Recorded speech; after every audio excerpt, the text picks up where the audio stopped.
समझ नहीं आ रहा कहां से शुरू करूं, किस चीज का रोना रोऊं। जितनी बुरी क्रिकेट पाकिस्तान खेल रहा है, कभी सोचा नहीं था, वाइल्डेस्ट इमेजिनेशन में भी नहीं सोचा था कि हार जीत तो खेल का हिस्सा है, वो चलती है, लेकिन इस पूरी सीरीज में बांग्लादेश हमें डोमिनेट करेगा, बांग्लादेश हमें बैकफुट पे रखेगा, ये तो कभी किसी ने भी नहीं सोचा था। सीरीज तो आप हार गए हैं, पहला मैच वो जीतने के बाद ही आप सीरीज हार गए थे भाई, वो इतना आसान नहीं था दोबारा आपके लिए जीतना। और ये मैच तो वैसे ही आप ड्रॉ भी हो, हारे जो भी, पहले तो मैच तो बचाओ। 2 टके के बंगालियों ने बिल्कुल इबरत का निशाना पाकिस्तानी क्रिकेट टीम को बना दिया है और जिंदा दफन कर दिया इस टीम को। क्या किया जाए इन लड़कों के साथ? इनको से मशीन्स लगा के बोलें कि आप जिस तरह नेट्स में छक्के मारते हैं, चौके मारते हैं, वो करते रहे। छोटी टीम को कॉन्फिडेंस आ गया, आयरलैंड को कॉन्फिडेंस था, उन्होंने हमें मैच हरा दिया। यूएसए को पूरा कॉन्फिडेंस था, उन्होंने मैच हमें हरा दिया। नीदरलैंड को भी, नेपाल, मुझे तो डर लग रहा है, लोग नेपाल करते हैं, नेपाल के साथ मैच पड़ गया, वो ना हमें मैच हरा दे। पाकिस्तान की जो गिरती हुई परफॉर्मेंस है वो आज इस पॉइंट पर आ गई है कि अब सारे बैठ के दुआ कर रहे हैं कि आज तो बैड लाइट हो गई, कल भी बारिश की प्रेडिक्शन है, तो थोड़ी और बारिश होती रहे। आसमान भी रो रहा, मातम कर रहा, गिरिया जारी कर रहा कि यह टीम का हाल कर दिया। शहबाज शरीफ साहब आपको मुबारक हो, मुबारक हो, मुबारक हो। शर्म आनी चाहिए जिस तरीके से हम लोगों ने बांग्लादेश के खिलाफ क्रिकेट खेली, और ये सबसे बड़ा जो ब्लंडर है, कोई माने ना माने, ये जो पिच है इसका सबसे बड़ा ब्लंडर है। मैं हमेशा बोलता रहूं, हमारी पाकिस्तान की जो टीम है वो तो हर डिपार्टमेंट के अंदर फारिक है। पाकिस्तानी क्रिकेट की तारीख का सबसे खौफनाक किस्म का एक डाउनफॉल है कि जहां पर नोज के बल पाकिस्तानी क्रिकेट टीम गिरी हुई है। हमारा मिजाज अब टेस्ट क्रिकेट वाला नहीं है। कौन सा मिजाज है हमारा? ओडीआई वाला भी नहीं है, T20 था, आपको यूएसए हरा जाती है T20 में, कौन सा रह गया हमारा मिजाज? 0 से हारे हैं, इससे ज्यादा शर्मिंदगी हमारे लिए क्या यार। इंग्लैंड से हारे थे ना 3-0 से, कहीं ना कहीं ये वाला गिल्ट नहीं था। एटलीस्ट हम जानते थे कि हमसे भरी टीम है, बेसबॉल खेलती है, अच्छी क्रिकेट हमसे जीत रहे हैं। लेकिन ये जो दुख है ना कि बांग्लादेश 2-0 होने जा रहा है, इतना अफसोस हो रहा है कि मतलब कि हम इतने गए गुजरे हो गए, अब तो डर लग रहा है खुदा ना खासा यूएसए से सीरीज होगी, वो भी पेल देंगे हमें। हालांकि मैं भी फास्ट बॉलर रह चुका हूं, फास्ट बॉलर चाहता है कि यार घास वाली पिचेस भले कम से कम मैं विकेट लूं, लेकिन जो हमारे फास्ट बॉलर्स में तप्पड़ है ना, टांगों में, कमर में, वो थका हुआ है, उसमें तप्पड़ जान ही नहीं है। आप बांग्लादेश के खिलाफ ऐसे खेल रहे हैं तो आप बड़ी टीमों के खिलाफ कैसे खेलेंगे? पाकिस्तान की क्रिकेट साफ सी बात है, WTC तो भूल जाए, अब तो खत्म हो गया, कहानी किस्सा खत्म हो गया, पाकिस्तान एलिमिनेट हो चुका है, अब तो इज्जत बचाओ अपनी। बाबर आजम की तो चलो समझ आती है, उस बेचारे की फॉर्म ही नहीं है, वो तो कुछ भी नहीं कर पा रहा, उसका तो कैच हो जाता है, अगली बॉल पे रिजवान का स्लिप में कैच छूट जाता है। बांग्लादेशों से अपने मुल्क में अपनी नाक के नीचे अपनी मर्जी की पिचेस बनाकर हमें उन्होंने कपड़े उतार कर नंगा करके लिटरली मारा है।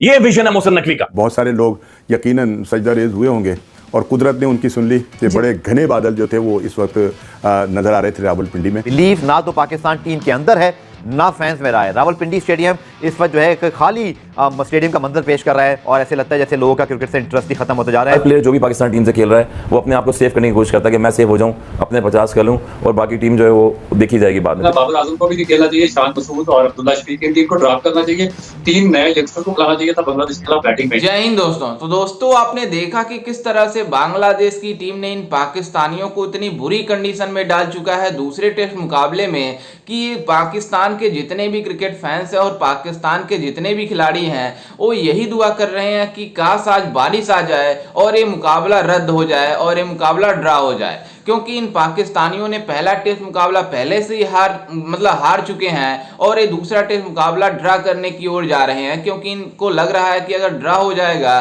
कि तो हमारा इज्जत बच जाएगा। लेकिन जिस तरह से बांग्लादेश ने इन पाकिस्तानियों को कुत्तों की तरह मारा है, पूरी तरीके से इनको एक्सपोज कर दिया है, चाहे बॉलिंग में हो चाहे बैटिंग में हो। एक तो पिंडी स्टेडियम के अंदर जाकर किसी बंदे ने इस टीम को मुंह नहीं लगाया, मुफ्त टिकट दे रहे थे, मिन्नतें कर रहे थे, दुनिया का कोई बंदा पिंडी स्टेडियम में मैच देखने के लिए नहीं गया, चूंकि सबको यह पता है कि इस क्रिकेट के साथ ना सिर्फ खिलवाड़ हुआ है बल्कि ना तो कोई हीरो है, ना तो टैलेंट है, ना तो कोई पर्सनालिटी है, ना करिश्मा है और ना ही कोई शख्सियत है। ये downfall of the cricket in history of Pakistan cricket, Pakistani cricket की तारीख का सबसे खौफनाक किस्म का एक डाउनफॉल है कि जहां पर नोज के बल पाकिस्तानी क्रिकेट टीम गिरी हुई है।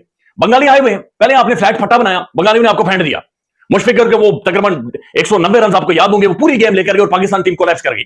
फिर जनाब दूसरा टेस्ट मैच हमने ग्रीन विकेट बना दी, पहला दिन तो खैर हमारी इज्जत बच गई कि बारिश हो गई, लेकिन उसके बाद जो मैच शुरू हुआ है अभी पाकिस्तान की पूरी टीम कोलैप्स कर गई है। 184 रन का टारगेट दिया है। हमारा रोना पीटना चल रहा है पाकिस्तान क्रिकेट में, हमें ये नहीं पता कि क्रिकेट खेलनी किस तरह से, जीतने किस तरह से है और ज्यादती को शिकार होते जा रहे हैं और टेस्ट का टीम का रिजल्ट देखने किस तरह से आ रहा है। जो बैटिंग की है लिटन दास ने आउटस्टैंडिंग बैटिंग की है, उन्होंने साबित किया है कि हम टेस्ट क्रिकेट में, हम वनडे में भी जो है अपनी कंट्री के लिए खेल सकते हैं, अपनी टेस्ट क्रिकेट को जिस तरह से खेलना चाहिए उस तरह से खेल सकते हैं। और मेहंदी को अगर देखें आप तो आउटस्टैंडिंग, हम सलमान अली को एज ऑलराउंडर खिला रहे हैं, आप बॉलिंग में आउट नहीं कर रहे, आप बैटिंग में 40-50 करते हैं, टेल एंडर आपके साथ खेल रहे हैं, आप 4 बॉलें खुद खेल रहे हैं, 2 बॉलें अगले को दे रहे हैं खेलने के लिए।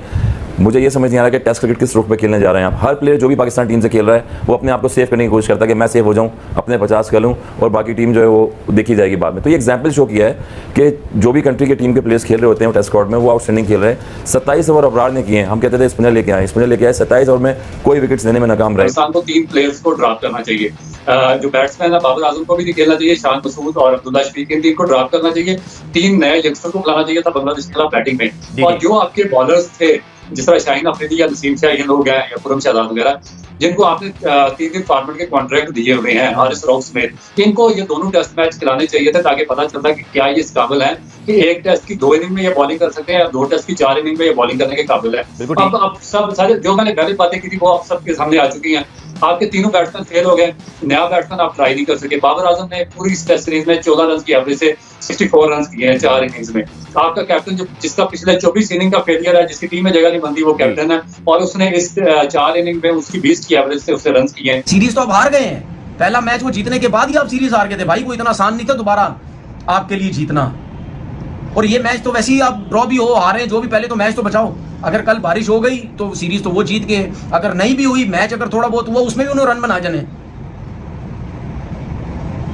आप सिर्फ ये देखो कि इस पिच का एडवांटेज कितना जबरदस्त लिया बांग्लादेश के फास्ट बॉलर्स ने, कितनी एफर्ट कर रहे थे। हसन महमूद ने जो बॉलिंग की एक जगह पे एक चैनल पे बॉल करता रहा, हटा नहीं वहां से, जिसकी वजह से हमारे बैट्समैनों को प्रॉब्लम हुई। उसके बाद नाहिद राना को आप देख लो, जिस टाइम बांग्लादेश के फास्ट बॉलर्स बॉलिंग करने आया उसी रिदम से पेस अच्छा, रनअप का पूरी जान मार रहे, पूरी कमर मार रहे हैं अपनी। नाहिद राना को देख लें, उसने 4 आउट किए।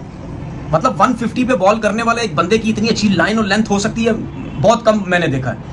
वो एक जगह पे भी बॉल कर रहा है। जैसा कि आपने वीडियो में देखा कि किस तरह से पाकिस्तानी मीडिया हैरान है कि आखिरकार हमारे किस तरह से गेंदबाज हैं और बल्लेबाज हैं जो बांग्लादेश के बल्लेबाजों और गेंदबाजों के सामने टिक ही नहीं पा रहे हैं।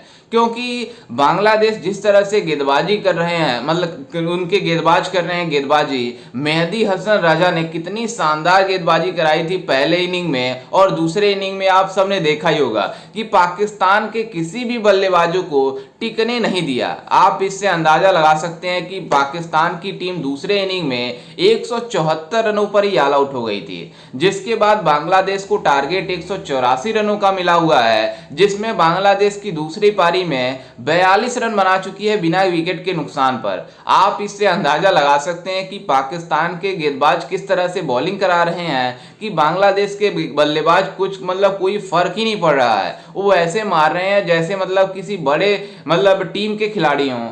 ऐसा लग रहा है कि पाकिस्तान के जितने भी मतलब खिलाड़ी हैं वो खेल रहे हैं सिर्फ अपने लिए खेल रहे हैं, बल्कि अपने टीम के लिए नहीं खेल रहे हैं। और ये भी बातें हो रही है पाकिस्तानी मीडिया में और पाकिस्तानी क्रिकेट फैंस में कि जब से भारतीय टीम पाकिस्तान को हराई है तब से हमारा क्रिकेट में डाउनफॉल मतलब बढ़ गया है और इतना नीचे गिर चुकी है हमारी क्रिकेट की बांग्लादेश जैसी टीम हमें अपने घरों में हराकर जा रही है। आप इससे अंदाजा लगा सकते हैं कि इन पाकिस्तानियों की कितनी बुरी कंडीशन चल रही है और ये बातें करते हैं कि हम चैंपियंस ट्रॉफी कराएंगे। इस पिच पर जब जो बांग्लादेश की टीम पाकिस्तान को बुरी तरीके से धोकर जा रही है। जब हमारी टीम मतलब श्रीलंका में गई थी तो ये मजाक बना रहे थे कि भारत किस तरह से मैच खेल रहा है जो श्रीलंका जैसी टीमों से हार रहा है। श्रीलंका बांग्लादेश से कई गुना बेहतर टीम है, लेकिन बांग्लादेश इतनी छोटी टीम है लेकिन वो पाकिस्तान को इतनी बुरी कंडीशन में डाल चुकी है कि ये सपने में भी नहीं सोच सकते थे। खैर, इस पर आपकी क्या राय है हमें अपनी राय कमेंट में जरूर दीजिएगा और साथ ही हमारे चैनल को भी सब्सक्राइब जरूर कीजिएगा। मिलते हैं किसी अन्य वीडियो में, तब तक के लिए जय हिंद, वंदे मातरम।